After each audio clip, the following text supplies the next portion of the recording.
Моля участниците във възстановката да заемат своите места.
На епохи, извисяват се и проблясват с пламъка на мълни в тъмнината на миналото. Такава дата заловчали е 22 август 1877 година, Руско-турската война от 1877 година до 1878 и освобождението на България от османско владичество. Те влизат в аналите на световната история като едни от най-значителните събития през втората половина на 19 век. С освобождението ни от робското иго е осъществена мечтата на плеяда велики възрожденци и революционери за българска свобода и независимост.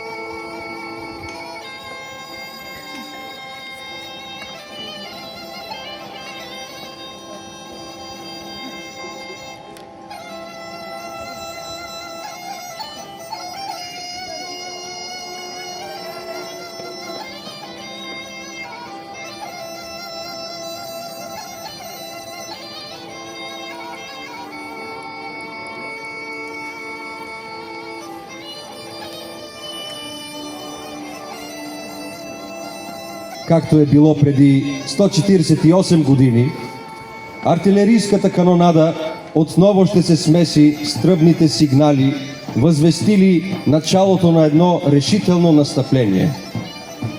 В хода на неговото провеждане героичните колони на генералите Скобелев и Доброволски от отряда на генерал княз Имеретински се хвърлят срещу неприятеля и повеждат упорити боеве. Те носят краткото наименование, дадено им от руските историографи «Сражение под Ловчей» и формират една неделима част от паметните събития, записани в пантеона на безсмъртието. Отново ще възкръсне подвигът на Цачо Шишков, на полковниците Кирдан, Тутулмин, Менар и Есаул Астахов и хилядите знайни и незнайни войни, чието имена са изписани на плочите по братските могили и паметниците по бойното поле в района на Ловеч.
На 3 юли от личния конвой на главнокомандващия е изпратен малък конен отряд от командата полковник Жеребков.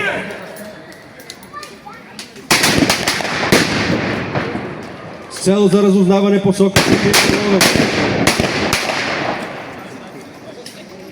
разузнаване посока Севлиево Ловеч от щаба е изпратен полковник Паренсов.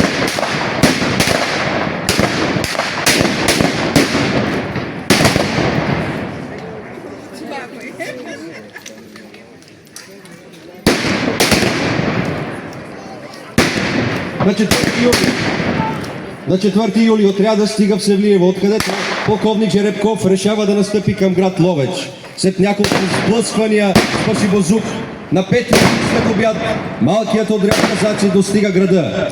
Само от слуха за приближаването им, турските войски се пръскат и бягат към Плевен. Останалите в града заптиета водят кратка престрелка с тях и панически побягват към Плевен.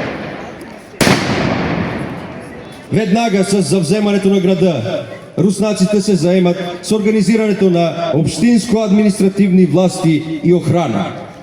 От местните жители е организирана градска стража, формирани са градски караули, проведени са избори чрез гласуване за местни общински власти.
За да осигури оттеглянето на мирното население, българинът Цачо Шишков се укрепява в къщата си и с прицелен огън задържа навлизането на турците в района.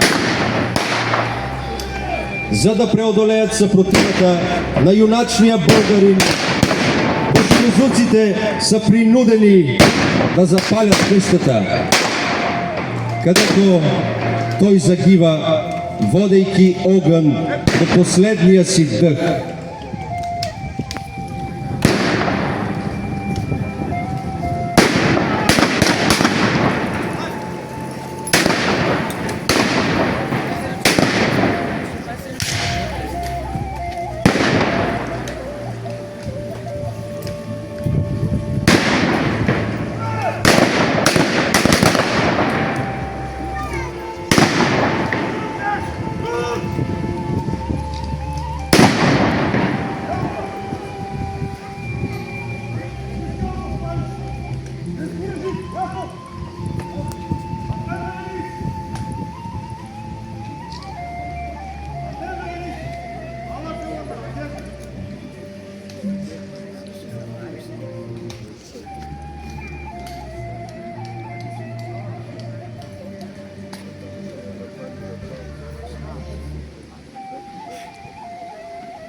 След гибелта на ловчелията, войската на Рифат Паша навлизат в града.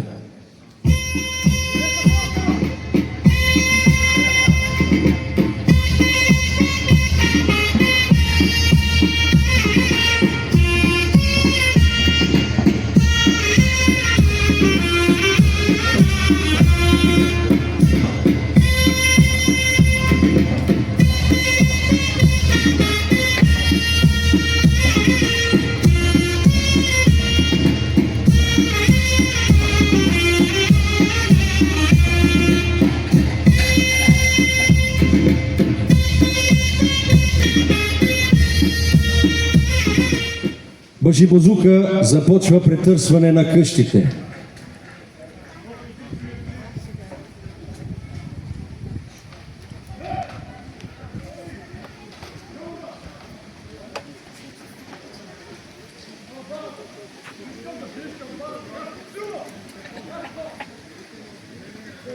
За да върнат избягалото население, турците подхождат с хитрост. Те бият църковната камбана.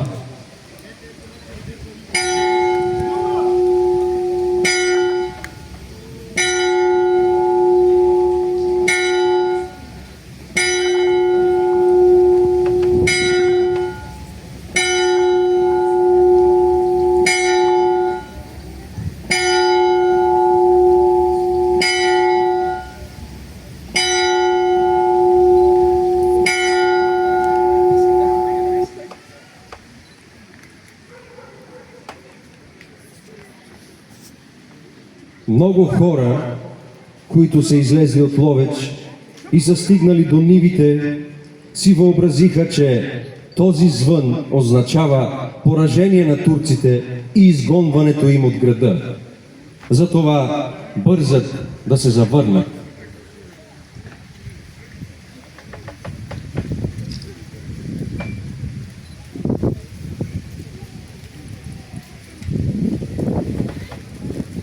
Възползвайки се от хитростта, Башибозука започва с пълна ярост да безчинства и избива повече от 1000 души, граждани и бежанци от околните села.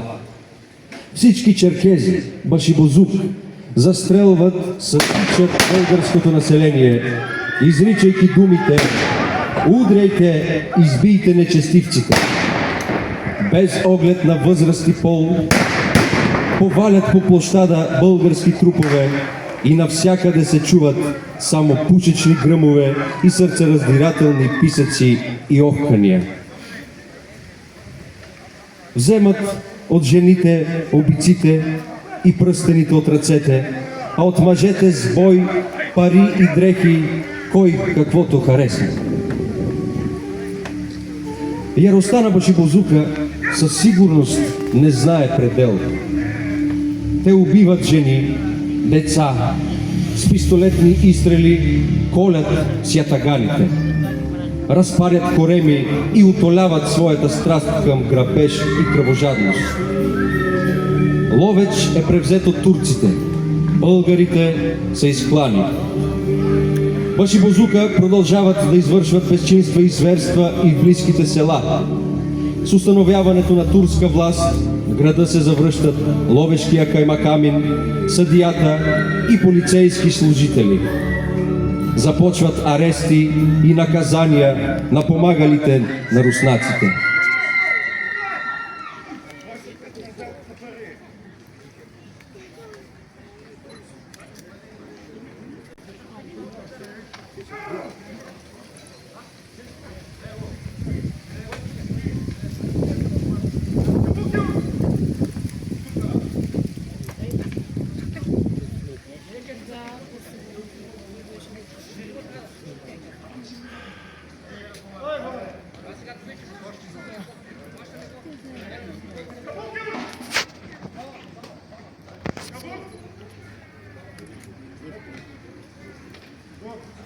и плач.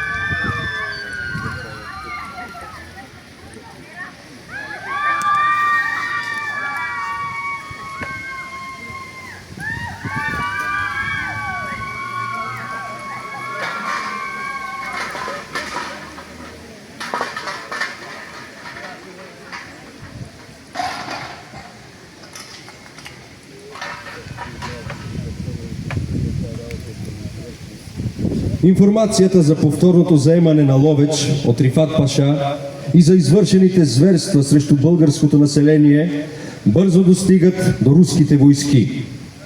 Генерал Скобелев, който на 15 юли 1877 година се намира в района на село Бръшляница, научава от полковник Паренсов за събитията в района на Ловеч. Подтикнат от желанието да се освободи Ловеч, генерал Скобелев предприема решителни действия за изтласкване на турците от района.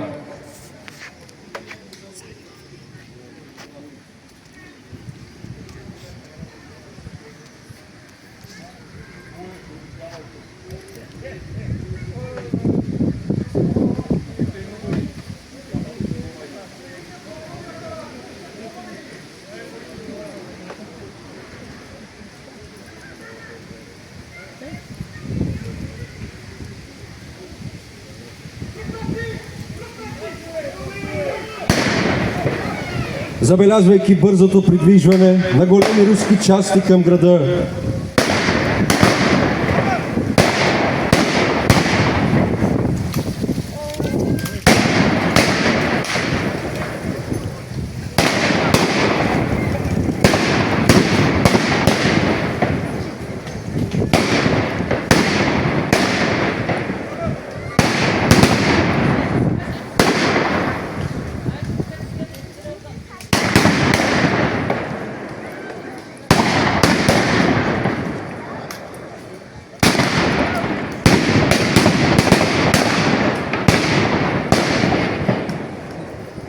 забелязвайки бързото придвижване на големи руски части към града, турските оръдия откриват огън по тях.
На 22 август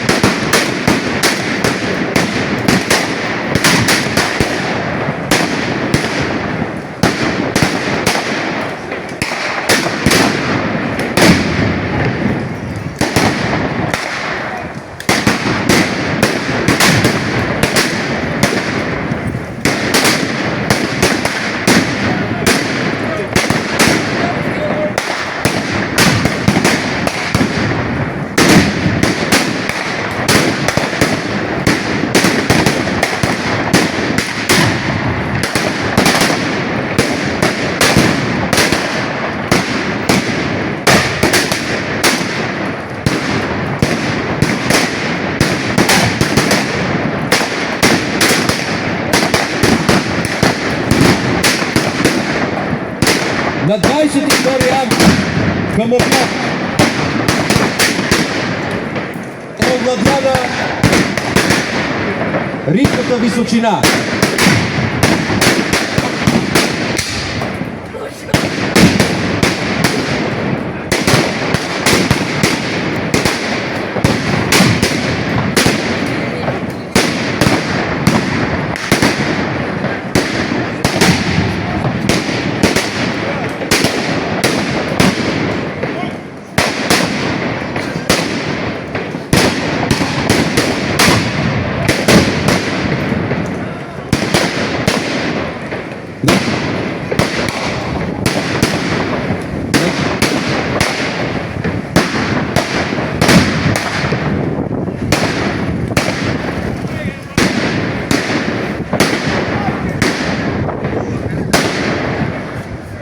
Генерал Скобелев съзнава, че е необходимо без всякакво спиране да продължи настъплението за вземане на града, откъдето да се подготви главната атака на турските позиции на левия бряг на река Осъм.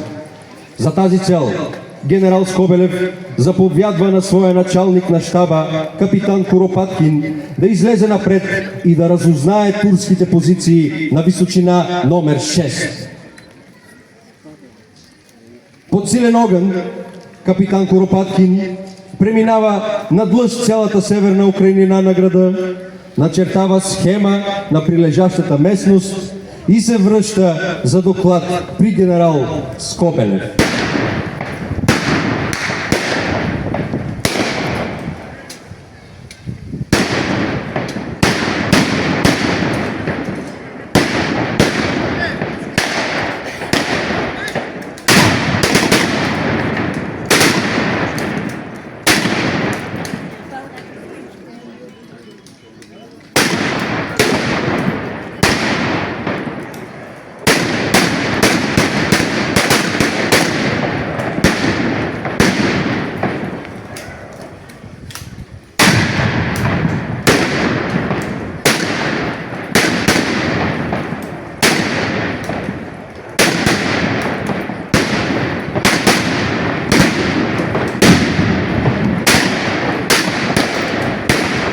Съгласявайки се с този доклад, генерал Скобелев отдава на своите командири разпореждания за мащабна атака.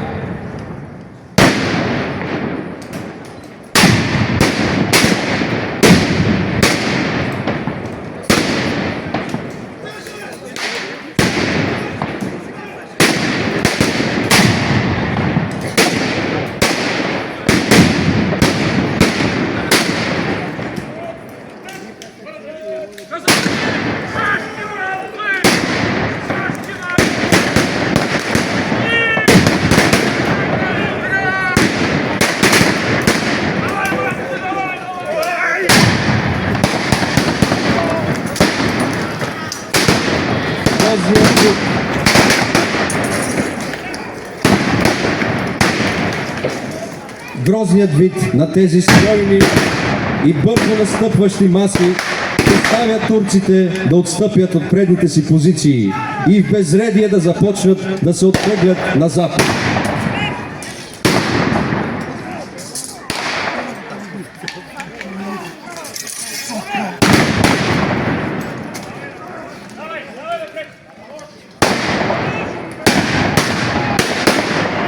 Редутът започва жестока борба, в която падат убити или са пленени всички негови защитници.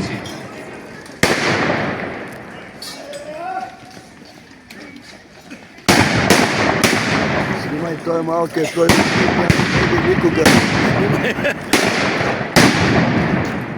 Тези, които своевременно успяват да избягат, се насочват към Плевен.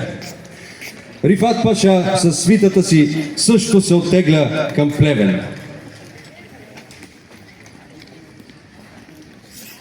Руските войски се насочват към главната позиция на редута и я превземат.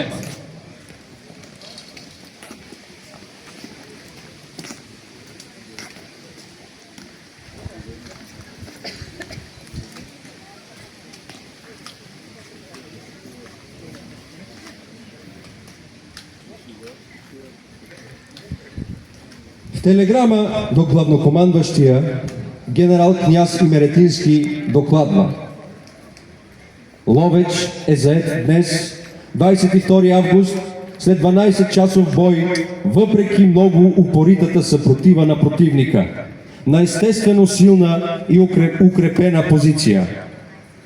Частите, повечето участвали в бой за пръв път, се биха юнашки. Герой на деня беше генерал Скобелев. Този бой е спечелен с цената на свидни жертви. От отряда на княз Имеретински са излезли от строя убити щаб офицери 3, обер-офицери 4 и войници 335. Ранени генерал 1, щаб офицери 1, обер-офицери 37, войници 57, всичко офицери 46 и войници 1637. В числото на убитите са командирът на 11-ти Псковски полк полковник Кусов и командирът на 11-ти стрелкови батальон полковник Кирдан. Загубите на турците възлизат на повече от 2200 убити. Вечна памет на загиналите за свободата на Ловеч руски войни!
Стани! Първата редица кръгом. По-местата си второ. Марш! Кръгом! Равнис! Уважаеми граждани, вие присъствахте на възстановката Ловеч, героизъм и саможертва.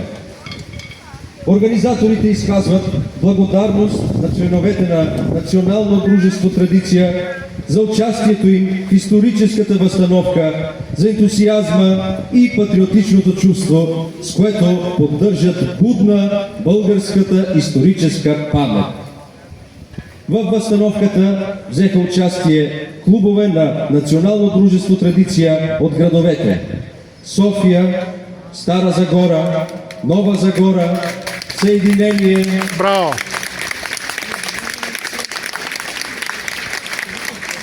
Копривщица, Тетевен, Русе, Добрич, Трявна, Троян, Плевен и Ловеч. Фолклорен ансамбъл Магия с ръководител Маргарита Атанасова и доброволци. Благодарим им за проявената отзивчивост на поканата да възкресят спомена за освобождението на Ловеч и приноса на отряда на генерал княз Имеретински за удържаната победа.